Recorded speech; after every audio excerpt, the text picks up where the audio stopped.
So there's a question I've been sitting with for 10 years. And the reason this podcast is called The Connection Experiment is because I genuinely think that's what it is, an experiment.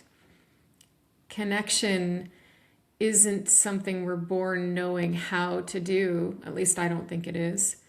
It's something we practice or we lose. And I don't know if you've noticed, but we are losing it. We are more informed than any generation in history and lonelier than any generation in history. We talk to AI sometimes all day, and there are fewer people for us to call. Numbers that we are familiar with and people that we want to reach out to are fewer and far between. We often see friends, colleagues, family online, on screens, and we convince ourselves that being seen and being broadcasted are the same thing, but sadly they are not. So the connection experiment of the decade is going to be whether we can still build rooms where humans feel connected to each other. And this episode is very special because we at Coach Academy are building rooms that people can feel connected in. And this particular room that I'm talking about has been 10 years in the making and will culminate in a beautiful arrival in Toronto for a summit that we are planning for the Coach Academy community only. So it's a private summit. But I'm talking to you today about the summit because the summit represents 10 years. It's not just a number. It's experiences, it's learning, it's growth, it's failure. Oh my gosh, a lot of failure. It's fear, a lot of fear, and pivoting. And I wanted to share what that number means to me today. So 10 years of Coach Academy is 10 years of pouring my heart and my soul and all of my resources into this community, this company, these programs, and most importantly, the people who join us.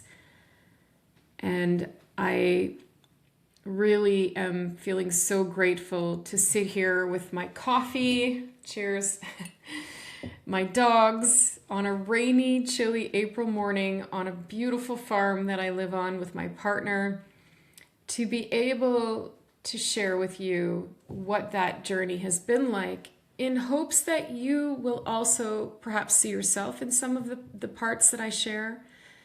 And most importantly, to know that you know that if I can do this, you can too. I think it's important that we sort of ground our impressions of what successful people are, what they look like, what they do, because I don't think success is a personality.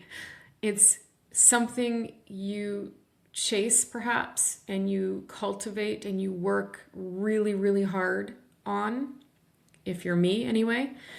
And it's imperfect. It's filled with stops and starts and assessing and reassessing and sharpening my tools, my edge, my learning edge, my growth, always looking for the next best way to show up to the world and to what I do. And it's not smooth. So I want you to know that if you are struggling and you feel like your journey as an entrepreneur or as a coach or as a practitioner or as a leader, as a parent, as a professional, anybody in the world, let's normalize that, because I don't believe that people who achieve even incredible success, they are still human in the end. We are more alike than we are different. And I'm not saying that I'm at that level. I'm just saying that the people that I admire, I have to remind myself that they are human too. And I think a good place to start with all of this is to say something about coaching. And because I know a lot of people have an impression of coaching, what it is, what it isn't. And in my experience, with 10 years and over 50,000 hours of field work, is that a lot of people get it wrong. And it's not their fault. There is no global definition of coaching. It's still a self-regulated profession. And so there is room for interpretation. And I exist, and this community exists, and the people who are with us exist to raise the standard of qualified coaching in the world. So what is coaching? First and foremost, it's a healing conversation. I've said this before, I'm going to say it again. And a coach agrees to come to that healing conversation with no cherished outcomes, which means that I don't have an agenda for you, the coach, the client, the coachee, the client. My commitment, my mindset as the coach is to bring myself as a tool, an awareness agent, if you will, to be able to help another person evoke the kind of awareness you cannot do on your own. Why does every top performer have a coach? Why does Larry Page have a coach? Or Sam Altman, or all the great thinkers and doers and beers of the world? They have people who act as coaches who help them raise their level of awareness to a point that they cannot do on their own, because it requires observation and witnessing. And we are not objective when it comes to ourselves. We see ourselves in a certain light based on our bias that creates a big filter around my self-perception. So even when I believe I am self-aware, as Tasha Ulrich has proven in her research, and it's fabulous, and I think her finding is that less than 10% of people are actually self-aware, but an exponential number of us think we are self-aware. So there's a gap, and a coach can help with that gap, can raise awareness to the gap. So that's what coaching is meant to be. It's partnering, it's witnessing, it's observing another person without an agenda. It's not career advice. It is not motivation or hype or telling people what to do with their life. Coaching at its core is all about communication. It is a practice of skillful communication. And I think in my world, I like to call it the language of connection, because that's what's the result of coaching, is to feel connected to another human in a way that I'm afraid most of us have not experienced. When someone witnesses your life, you feel it, and it requires an intention to do so. And most of us are walking around in this world siloed by earphones or by preoccupations and distractions that prevent us from being connected to others. So this is, a practice that we are trained to actually listen to another human being, to be with people in a way that unfortunately most of us have never been taught how to do and don't practice. It's also a way to engage with others. The language we use is particular and chosen carefully to empower others to give them room and time to think, and also to access their inner wisdom and not rely on the wisdom of others as we tend to do. So it's about, a different way to show up and be with people, but it's also a choice. Because to be this way is to undo a lot of things, unlearn a lot of ways that we were taught. So coaching is first and foremost a choice you make. And the choice is not necessarily to become a coach.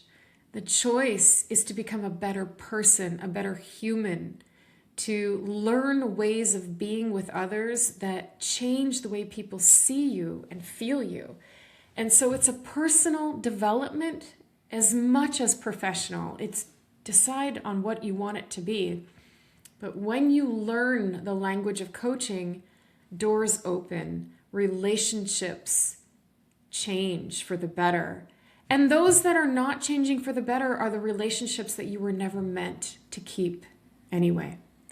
So I've heard so many stories in our community of people rekindling after divorce their relationship, or becoming separated after trying to save a marriage. So it can go either way, but what it does is open up the lines of communication in a way that is not filled with defense and anger.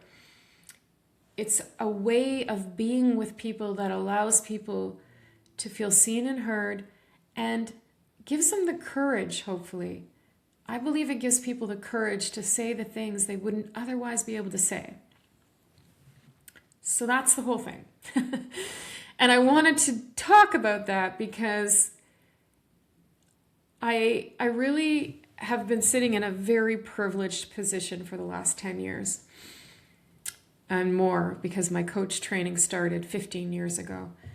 And it's been filled with sitting across from thousands of people, adults, who have actually never been fully heard. Not by their partners, by their parents, by their friends. Not really, anyway. To be fully seen and heard is an experience that you remember. They've been advised, perhaps. They've been assessed, fixed, interrupted, managed, consoled. People may have offered sympathy. But to be heard and to be seen and to be accepted is a different feeling. And when you do feel that, something happens that it's hard to put language to. And it's actually the mystery of my business. How to market something that you only experience after you come into the program. It's the puzzle that my team and I constantly work on to create a way for people to experience community and connection that you can't even describe before somebody joins the program. And people say this all the time, so I feel comfortable saying this now. So it's a thing that is, I think, so personal, you just have to experience it yourself. And it's so powerful, in fact, that I am doing a TED Talk on this piece, on the connection, on the language of connection, and the opportunity to teach these skills to children, because I don't believe that adults have ever been taught how to communicate in this way. And so I'm doing a TED Talk on April 25th because this topic deserves a voice. So back to today and 10 years. I believe that connection is more important today than ever before, because there's not just a skills gap in our generations that are coming up. It's not even a technical gap, because there are skills gap and technical gaps, absolutely, and AI is one big reason why. There's going to be a lot of changes in professions and the professions that young people choose. But I believe that the gap is a more important one and that has to do with connection, and it's a relational gap. We don't need more information. We have information at our fingertips between Google and AI and, everywhere I turn, there is another opportunity to have faster, better, stronger, more immediate access to information. We don't need more information. We need to practice being human together. That's what I believe. And I didn't know this 10 years ago. I just knew that I was missing something in my life for sure. The TED Talk journey has actually really brought to light so much of what I felt as a child in school and growing up, not ever feeling understood, which is not uncommon, I think. And I think this is an opportunity to explore what's missing. And so 10 years ago, I was willing to sit on my couch and start to try and figure out what I couldn't put words to, but I knew lived in my heart. So my couch was a very central part of how Coach Academy came to be. And I just want to say there were people everywhere that supported, mentored, and helped me.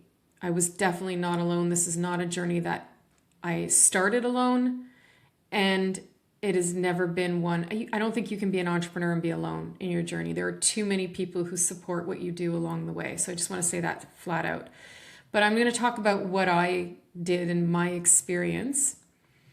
And my experience was living in an apartment or a condo with my two young children who were 5 and 6 at the time, maybe 7 and 8. I can't remember now.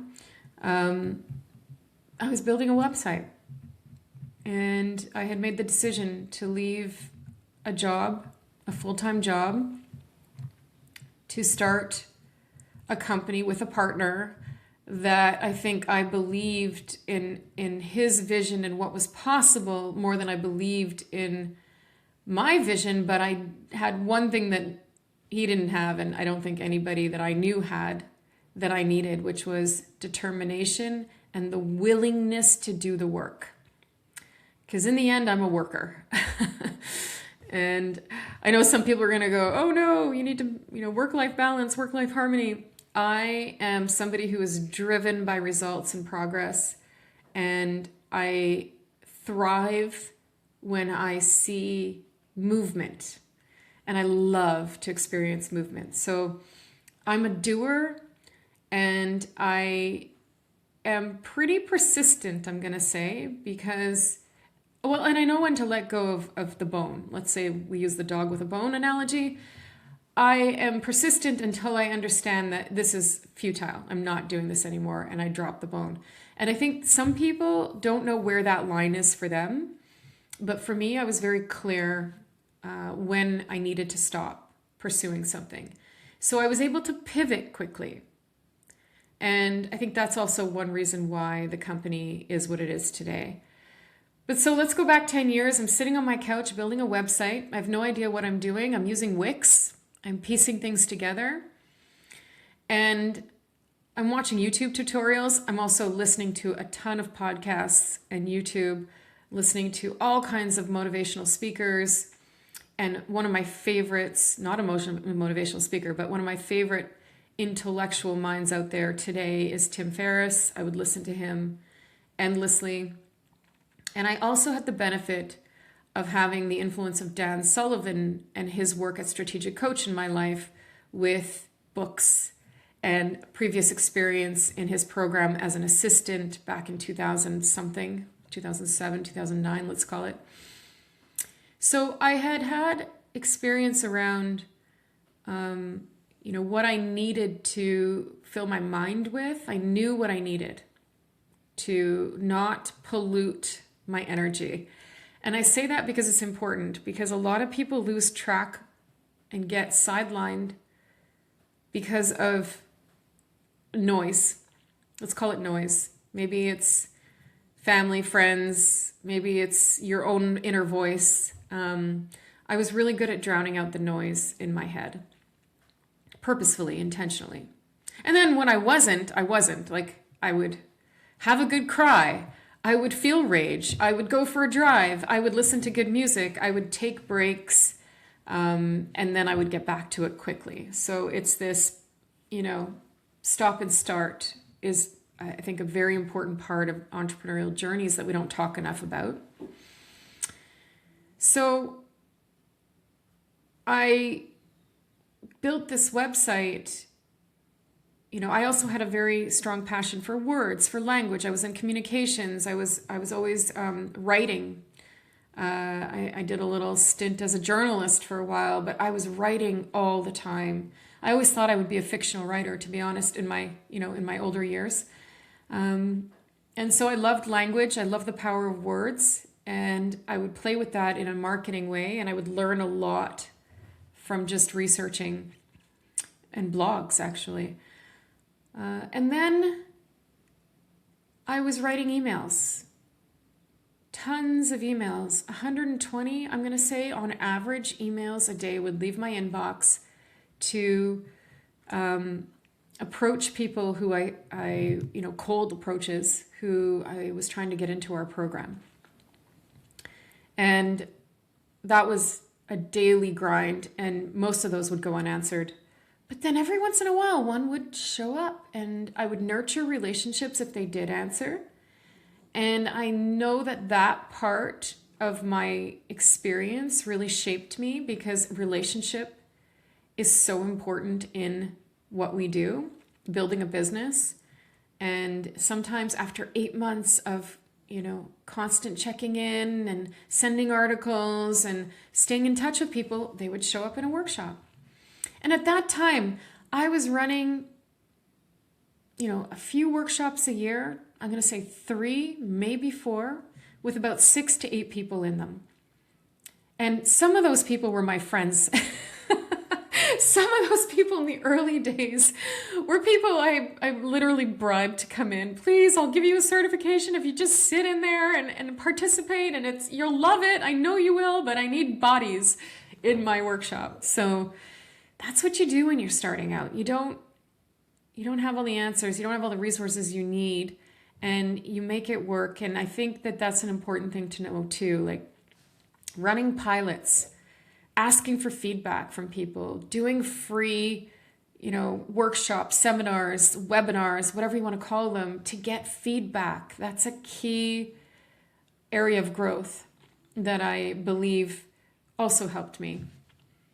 And and it's no fun doing cold outreach. Of course it's not. Before that, I was doing cold calls in another job. And I know that, we can't do that anymore, obviously. But the thought of putting yourself out there and feeling so vulnerable, I actually hid behind email, I think, for a long time. I could have been out there networking and asking for referrals and being more visible. But hindsight is 20/20. And honestly, I wasn't ready to put myself out there at the time. Hiding behind emails was what I needed. And I was good with language, so it worked for me. And then I was good on the phone when somebody wanted to get on the phone, because I spoke from passion. I don't think I ever knew how to really sell, but I could sell passion. Like, I didn't know how to sell the course and the materials, but I could sell my passion for coaching. And I think that's what people ended up buying.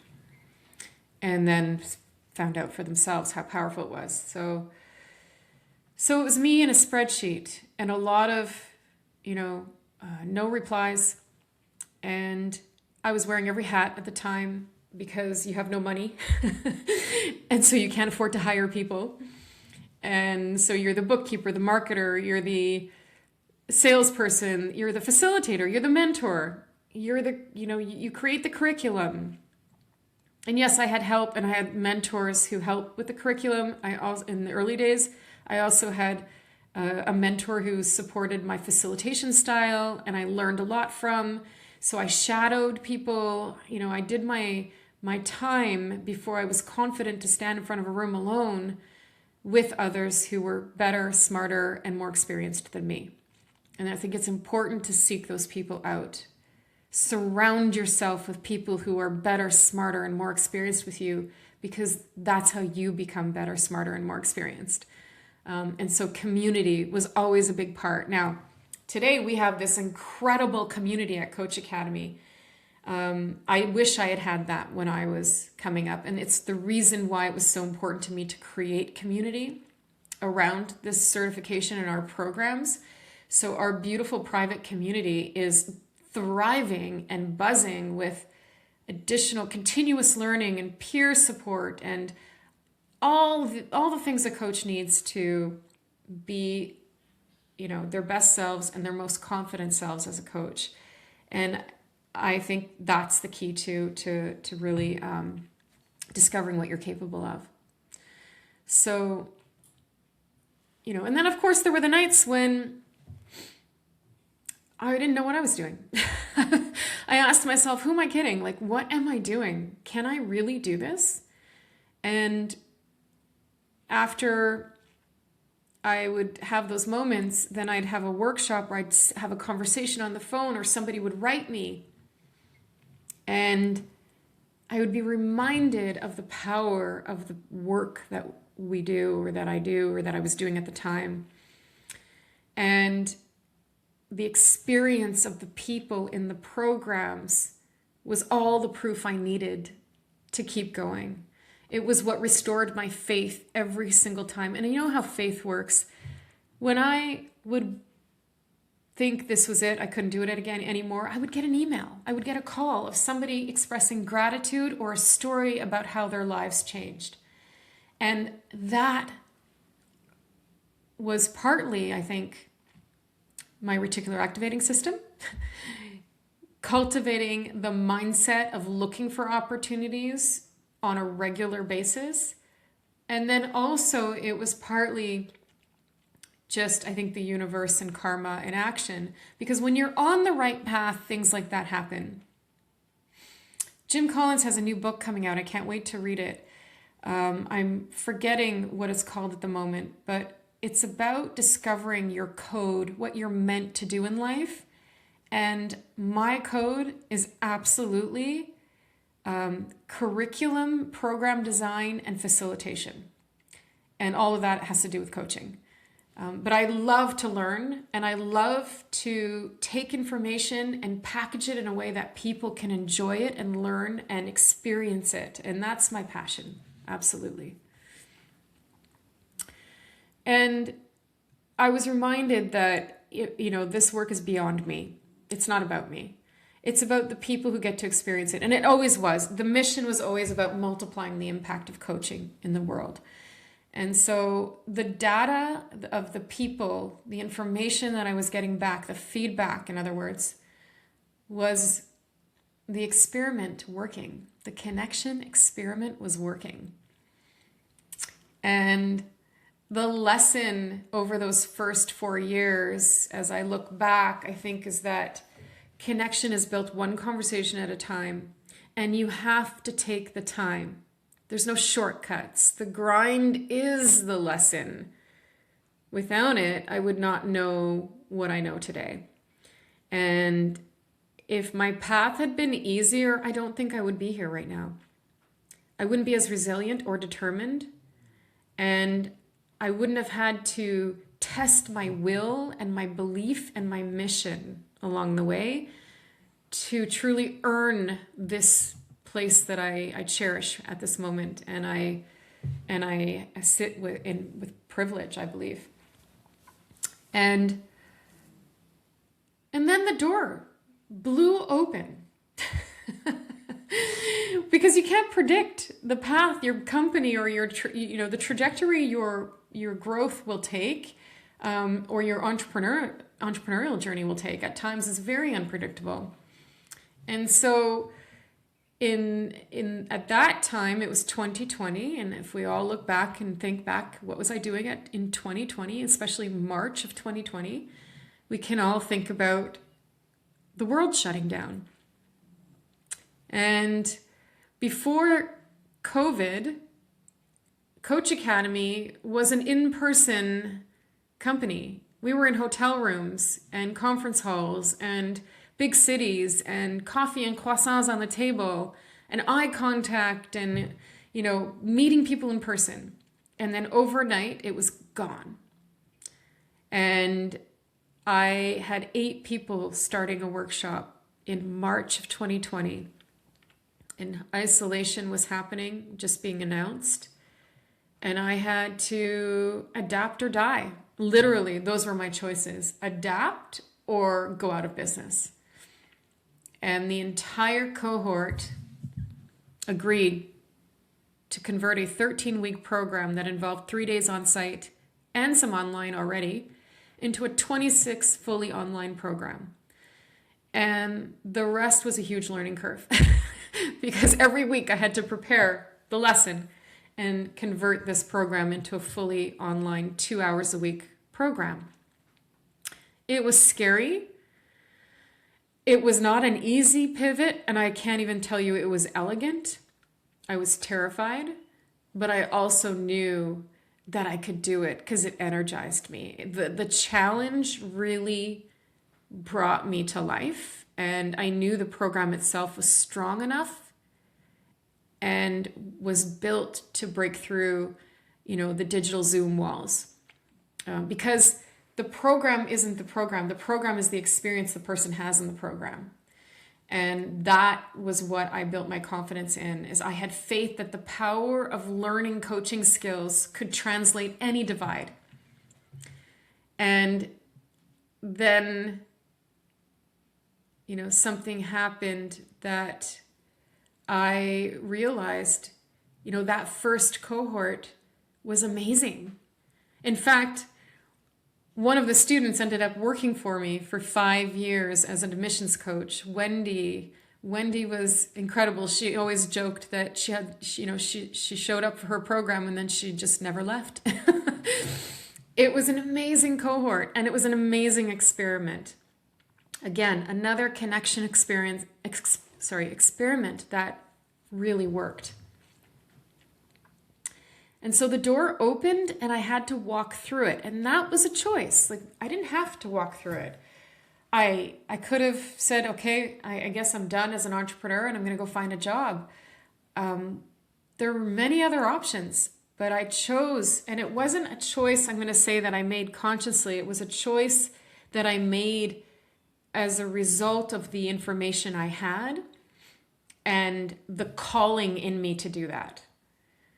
So what happened in COVID was actually, it took Coach Academy out of geography.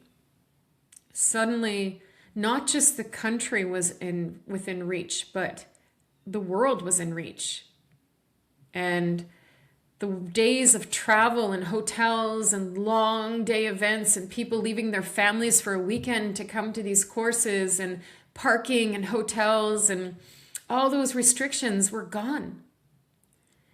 And the business grew exponentially, which forced other learning curves. So we think of growth as this, oh yes, amazing, victory. But then you go, oh my goodness, I have to scale this and I don't know how to do that. Because I was one person and I couldn't do it all.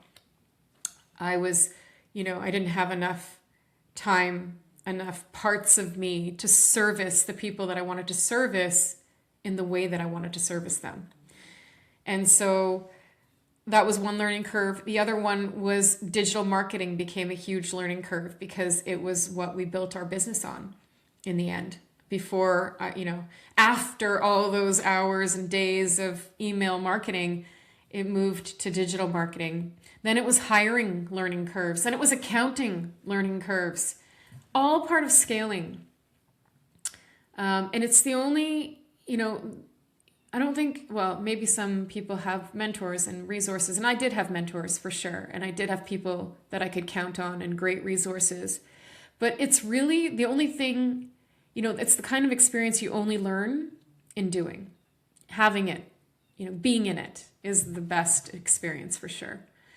And then I had to multiply myself. And I resisted that terribly at first. The program, and eventually multiple programs, were my baby. I had poured my heart and soul into them for years. And the clients were my heroes. And I actually get emotional when I think about this. The clients were my heroes. I was so afraid to let them down that I was white knuckling my hold on the client experience, and it was preventing me from growth. And I think it's something that may stand in the way of a lot of founders. So strategically, I knew that I had to pass the torch. And what I knew for sure was that the person I passed the torch to was somebody who was built to care, built to nurture, to embody the coaching principles the way that I did, and I deeply held on to. And when I met her, the first multiplier, I knew that she was the right one. And I think the gift of COVID, another gift, was that I could look for brilliant talent in places that I wouldn't have been able to before because it was all digital and virtual. So again, another door opened to go and cross the country looking for talent to bring into our company. And the talented people that I have had the pleasure and honor of working with over the years is just a dream come true. And it wouldn't have been that way had I not been through everything, every challenge up to that point. So again, that resistance, the challenges, the grind is how we grow. It's how we learn. It's how we evolve. And then the next challenge was to create the connection. Again, that connection experiment was all about living in the virtual worlds and being skilled at messaging through a screen and creating the kind of connection that people actually felt in digital rooms. And people actually have said they have found the kind of connection in our community and in our classrooms that they've never felt anywhere else.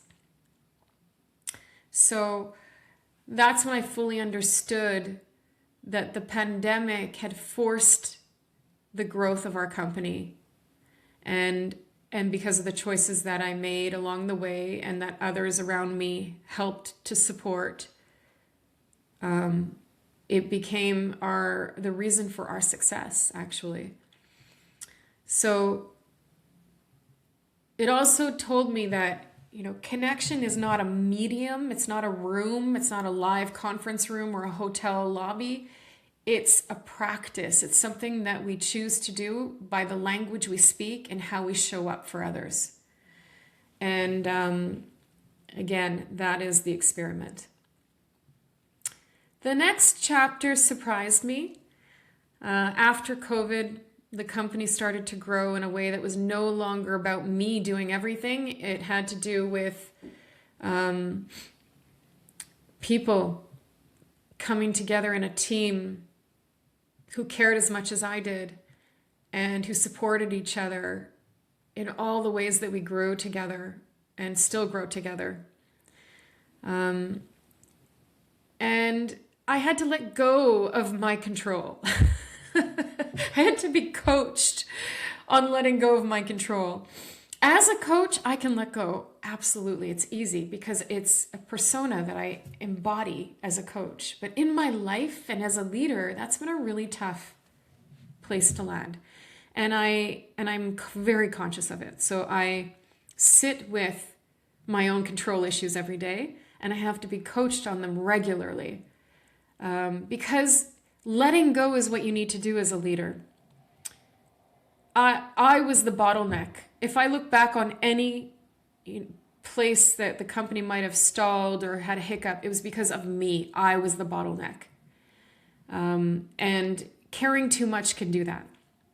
I had to separate myself. And you separate yourself by choosing to surround yourself with people that you really trust and that have their own gift and their own skill and their own way of being with people and their own signature to put on, their style. And it's what gives us the diversity and the versatility and all the things that make our communities so great. So I was coached through learning to trust my team, and the irony of a coach needing a coach to learn to do that is not lost on me. What I learned, though, in that phase is that something I now tell every founder I work with, and that's a company only multiplies when you get out of your own way and you have to trust the people around you. So the thing that you built stops being your baby and starts being what it was always meant to be, which is community. And that was a powerful lesson. And I didn't know how much I was going to need community in the next chapter, which was, I'm going to call the hardest chapter. And I've only really recently started talking about this because certainly wasn't going to talk about it while I was in it, but I've started sharing a little bit on posts and stuff about the hardest part of my journey as an entrepreneur and as a mother and as a person in the world. 2.5 years ago, my business partnership ended, and that's being polite. It came crashing down. How's that? Corporate and personal betrayal is how I call it. And perhaps the other side would say the same. I don't know. I'm going to tell you what I experienced. It's the kind of thing that I can honestly say people write books about and screenplays about. You would watch a movie and you wouldn't believe what was happening. The judge called it a corporate divorce, which was lovely. I called it terrifying. And what followed was 2 years in a courtroom. 2 years where almost every single thing I thought was mine was being decided by someone sitting in a robe. And 2 years where most mornings started with my stomach and my throat, anxiety that you couldn't even describe, and nervous system completely shot. Hard to describe now even, but the only thing that I knew was that I had to fight for the right to keep building what I had started. And everything, I think, at the time was pretty much out of my control. It felt that way. But there was one thing I did control. And that was me, my mindset. And I threw myself wholeheartedly into my work, my team, and the people in our community and our programs and the promises that I had made to those people. So I poured every ounce of energy that I could muster to get through those 2 years, because I knew that no matter what happened in court, and I mean, this was a hard reality to face. It was not easy, but I did know that no matter what, the work that I was doing was built to last. And I'll steal that from Jim Collins again. Built to last, because Coach Academy was just the name. The company, the mission, the work, the endless hours, the passion, that was me. Everything else could fall apart, but that was me. And so I knew that I was always going to be okay and do what I love. But the realization that I could lose it all was a really tough one to face. And so what I want to say right now is the coaching mindset is what got me through the hardest time of my life. It was what I needed to survive, the tools that I had as a coach. Turning the why did this happen to me, into a what is this teaching me? What is it for moment? What am I missing? What is the opportunity around the corner? I had to reframe myself over and over again. I meditated when I couldn't sleep. And in the mornings, I tried to meditate. Gratitude journals were everywhere. Vision boards. I constantly reworked my vision.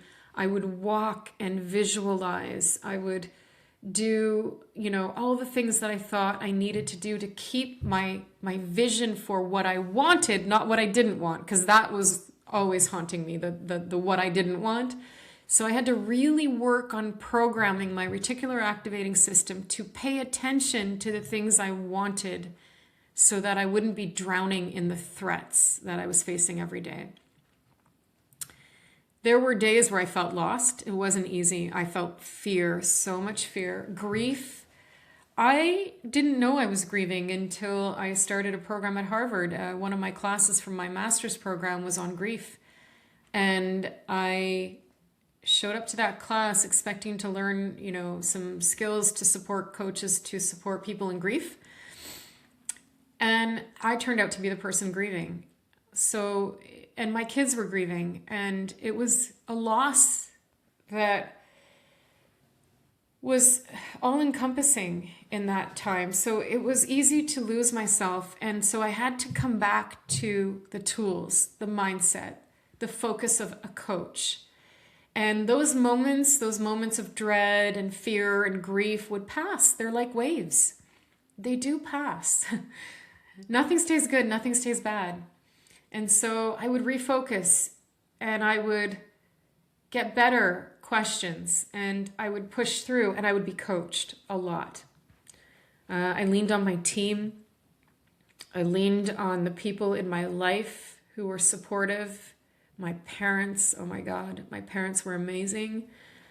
My partner, who I met actually in the second year of that court battle, and what a gift, grounding and anchoring in a way that I had never felt. And so even in the hardest time of my life, one of the most beautiful things happened in my life. So it's never, there's so many things that we don't see if we're stuck in our fear.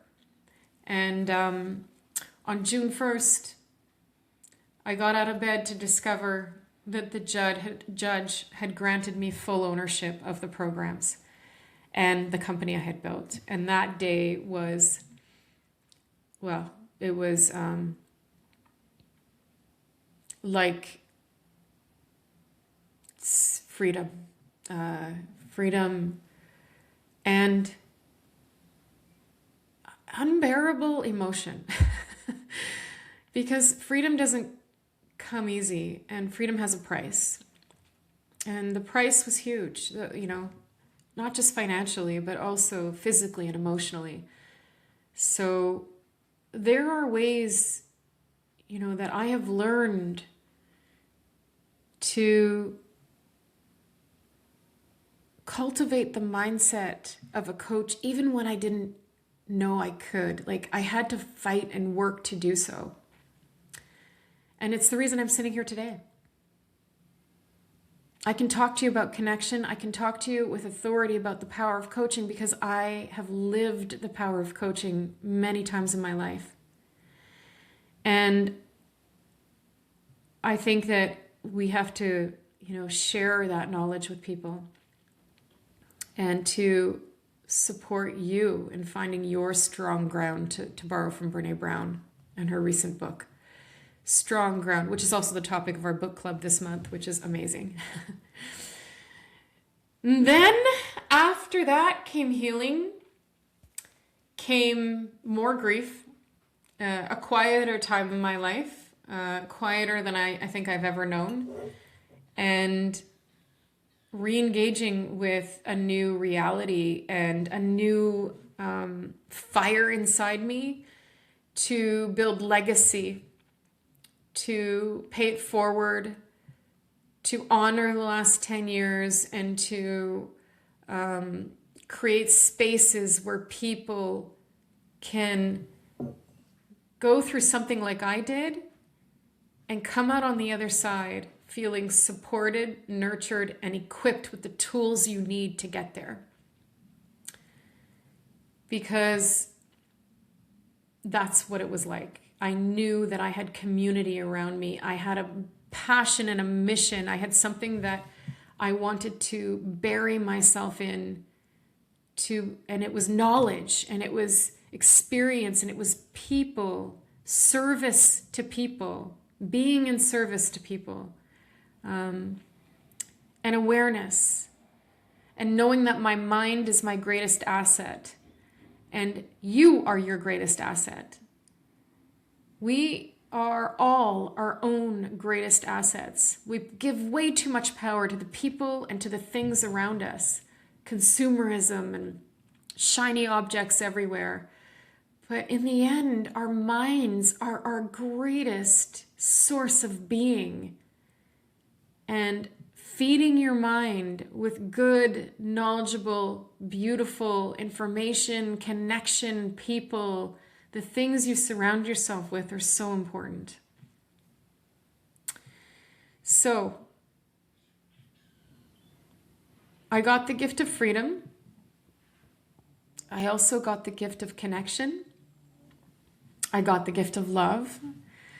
I got the gift of modeling for my children what it means to be on a mission and also to be human, to be frail and to be strong at the same time. I don't think the two live in isolation. And all of this journey, this path, and this awakening, and this awareness, and this community comes together on February 1st, 2027, in a room that is grand and beautiful, in a salon-style summit where we meet 10 years in one room to celebrate a decade of connection. And I hope that the people in this Coach Academy community will come. And if you're not in our community, maybe you'll join our community so that you can come too. Because this room that we are meeting in is built for connection. It's built to prove that connection is needed. Human connection is needed in our lives, and that it still exists. And that I hope that you are inspired to join me and amazing people, all the incredible people in this community, and that I just can't wait for our summit, 10-year summit. Toronto, Canada, and February 1st. And this is a moment of opening doors to the next 10 years. And I can't wait to do that with the people in the room. And that's all I have. Thank you for listening.